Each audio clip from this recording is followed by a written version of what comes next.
El artículo comienza diciendo: para encontrarse, primero hay que tener el coraje de perderse.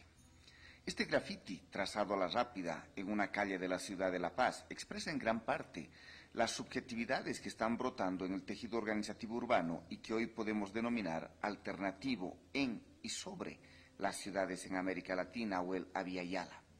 Se trata de experiencias, luchas y debates que retoman los procesos del siglo pasado, pero en el escenario contemporáneo los desbordan, resignificando, reconfigurando y rehabitando las ciudades desde otros sentidos y convivencias diferentes a los que se naturalizaron como el modo de vida urbano,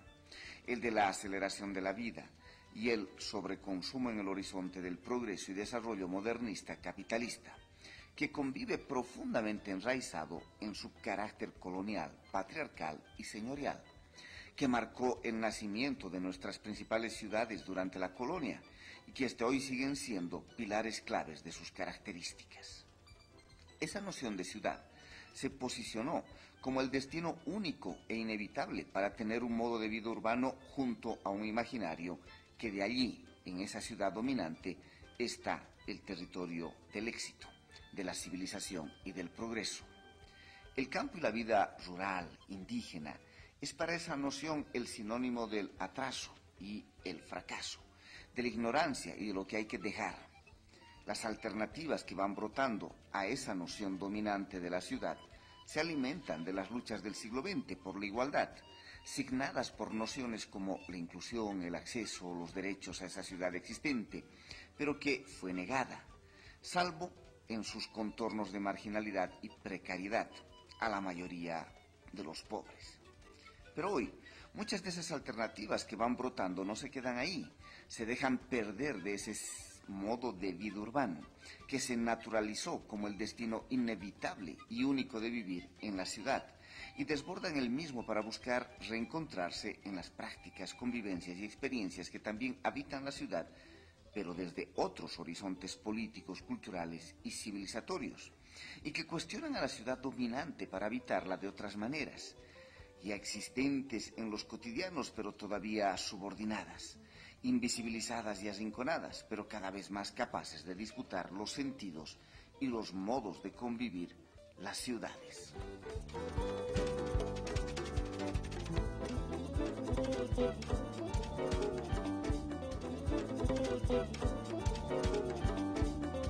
Los tránsitos entre finales del siglo XX e inicios del siglo XXI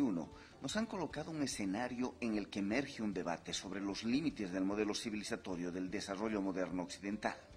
materializado principalmente en el capitalismo, en sus distintas versiones, pero también en los socialismos del siglo anterior,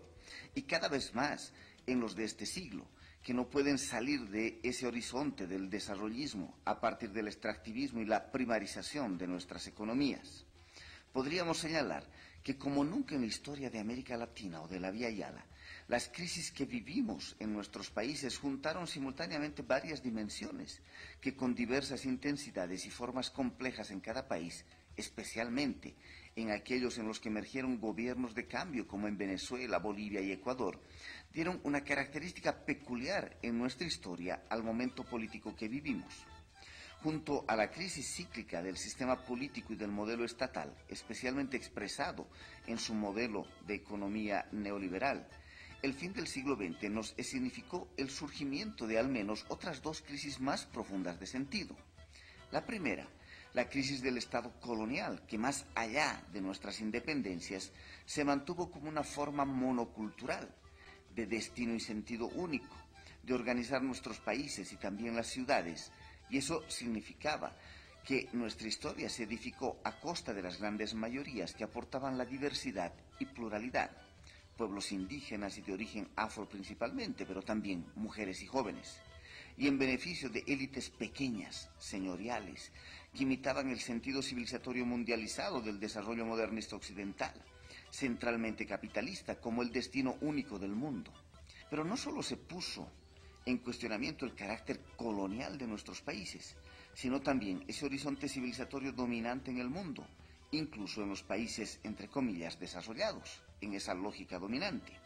que usufructuaban el beneficio del sistema mundo emergido de la hegemonía de su propio modelo civilizatorio. Sin entrar en detalles, asistimos hoy a una crisis de ese horizonte civilizatorio que ha llevado, entre otros, a límites ecológicos y de continuidad de la vida en el planeta. Estas crisis más complejas y profundas que otras del siglo XX han cuestionado lo existente. Ya no alcanza a acceder a lo que se nos negó a las grandes mayorías oprimidas y explotadas, sino hay que resignificar eso existente y reencontrarse en otros modos de vida, en otros sentidos del Estado, en otros horizontes civilizatorios, que incluso ya no aparecen como modelos, sino que se crían desde la diversidad y pluralidad.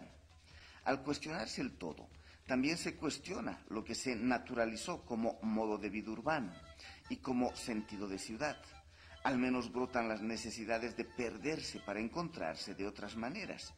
Y eso se siente en varias de las emergentes experiencias alternativas urbanas. Las luchas por la igualdad, la inclusión, el acceso a los beneficios de la ciudad que se expresan en temas como vivienda, servicios básicos, principalmente, se mantienen y siguen siendo campos de disputa, pero ya no bastan.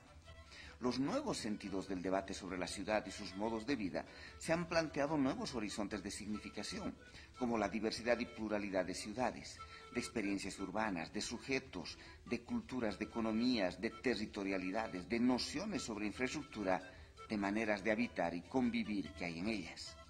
Las diversidades y pluralidades en algunos países se expresa fuertemente en el Estado plurinacional, como en Bolivia y Ecuador, como forma de superar el modelo colonial republicano, pero está presente en otros países como en Venezuela y Argentina, a partir del reconocimiento de esta diversidad de sujetos que habitan de manera también diversas las ciudades y que sin ese reconocimiento no es posible pensar y materializar las alternativas. Las alternativas se van tejiendo desde otros horizontes civilizatorios, todavía difusos, pero que van reconfigurando las formas de actuar y habitar las ciudades. En algunos países es más fuerte la presencia del debate sobre el buen vivir o el vivir bien.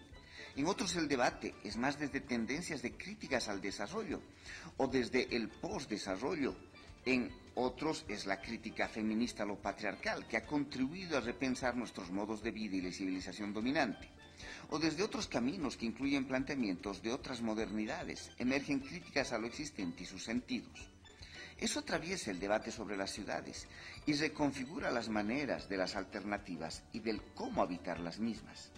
Se trata de retejer las ciudades y pluralidad desde alternativas al desarrollo moderno dominante, al capitalismo, al extractivismo, a la colonialidad, al patriarcado, al sobreconsumo y la aceleración de la vida,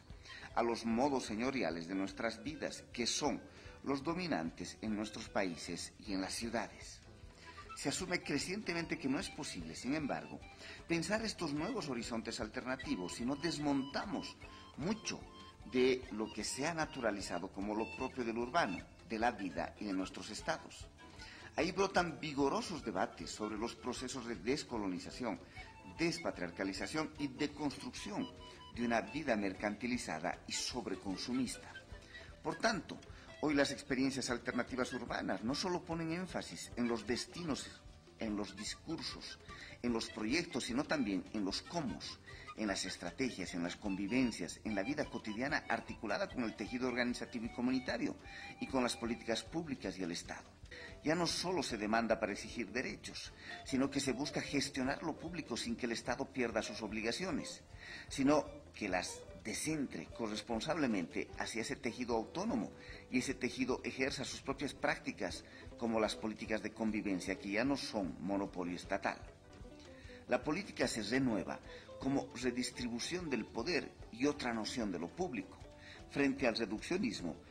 que se concentró demasiado en las políticas sosteniendo una centralidad del Estado en el manejo del bien común y lo público. Los emergentes movimientos urbanos alternativos, todavía débiles respecto a otros como los de los pueblos indígenas, aunque mucho de lo alternativo urbano brota desde el reconocimiento de su raíz indígena,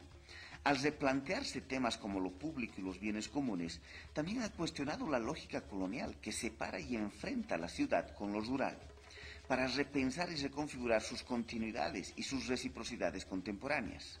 Por ejemplo, ya no se plantea el tema del agua solo como el derecho al acceso al agua, sino también en la corresponsabilidad y reciprocidad con el mundo rural para garantizar el ciclo del agua, su redistribución, el acceso equitativo y justo, así como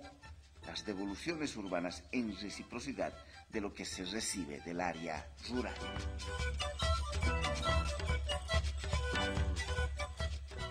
Lo que va brotando como alternativas urbanas en este inicio del siglo XXI están marcadas por un proceso complejo, no lineal, abigarrado y fecundo de resignificación del sentido de ciudad, de los modos de vida urbano desde la pluralidad y diversidad, reconfigurando la posición de los sujetos y los territorios urbanos de lo que deconstruye y reconstruye las estratificaciones y fragmentaciones sobre las cuales se reprodujo las dominaciones coloniales, patriarcales y de clase, haciendo que las maneras en que los sectores populares, los pueblos indígenas, las mujeres y jóvenes en que rehabitan las ciudades se lean no solo como resistencias, sino como alternativas que van transformando y emancipando lo existente, retejiendo la reciprocidad complementaria con el mundo rural. Poco a poco, pacientemente, porque todavía es desde el lugar de lo subalterno, de lo oprimido, de lo invisibilizado, que se brotan estas experiencias alternativas, pero, sin duda, crecientemente esperanzadoras. Desde ese proceso emergente, una suerte de agenda renovada sobre lo urbano, con diferentes densidades y énfasis en cada contexto de país y local, pero con algunos rasgos comunes y que aquí mencionaremos brevemente, se puede identificar. Veamos esos puntos de esa agenda emergente. 1. La especulación inmobiliaria como una estrategia clave del capitalismo contemporáneo para la desposesión y la especulación, lo que desafía a trabajar el derecho al acceso a la vivienda digna de las mayorías, pero al mismo tiempo a debatir sobre el conjunto del hábitat que se corresponda con esos otros modos de vida, alternativos, que reconfigure la propia organización territorial de las ciudades. 2. El acceso a los beneficios urbanos, pero que no signifiquen la expansión del modelo capitalista del mercado, sino que repiensen nuestros consumos responsablemente con el mundo campesino y en equilibrio ecológico, así como las formas de circulación de bienes de nuestros pueblos, como las ferias y mercados populares frente a los supermercados. 3. Las ciudades no solo como el derecho a acceder a lo que ésta ofrece, sino también a repensar nuestra corresponsabilidad y continuidad con lo rural y campesino, especialmente en temas como el agua, la basura, los alimentos y las bebidas. Las nociones de reciprocidad complementaria van ganando fuerza frente a la idea anterior de mundos opuestos. 4. La ocupación, uso y maneras de habitar el espacio público como plazas, parques, calles, campos deportivos y áreas verdes, en general, ya no solo como estéticas urbanas, sino como lugares de convivencia, de regeneración cultural y de diversidad. Así, los espacios públicos habitados también influyen en temas como el derecho a espacios de convivencia no privados y seguros. Las calles ocupadas son siempre más seguras que las vacías. 5. Transitabilidad, repensada no solo como el derecho a acceder a transporte público o vías de acceso, sino a retomar su carácter comunicativo, es decir, de convivencia, donde el flujo y la circulación permitan el encuentro entre diversos y como el hábitat natural como principal sentido y no la aceleración del tráfico de mercancías. 6. La seguridad, pero releída no desde el mayor control del Estado bajo prácticas represivas que vacían las ciudades y nos llenan de miedo criminalizado a los sectores populares, sino desde la convivencialidad y las redes de amparo comunitarios, del convivir corresponsable y del cuidado compartido. 7. Las políticas culturales como una manera en que la diversidad y pluralidad de sentidos y maneras de habitar la ciudad encuentren campos comunes de convivencia más equitativa y equilibrada, sin que el Estado se apropie de las dinámicas comunitarias y sociales, sino que facilite su diseminación autónoma, como los llamados programas de puntos de cultura y o cultura viva comunitaria. 8. Un nuevo escenario de la gestión de lo público que supone la clásica relación entre Estado y sociedad, como demandas a ser respondidas por políticas públicas bajo monopolio estatal, para reconfigurar un nuevo tejido organizativo y comunitario, todavía fragmentado y disperso, que mantiene esa multiplicidad en su entramado y que sea capaz de coparticipar en las decisiones y ser corresponsable de la gestión de eso público y de los bienes comunes en reciprocidad con lo rural. Poco a poco brota un sujeto político más comunitario frente a un Estado conservador.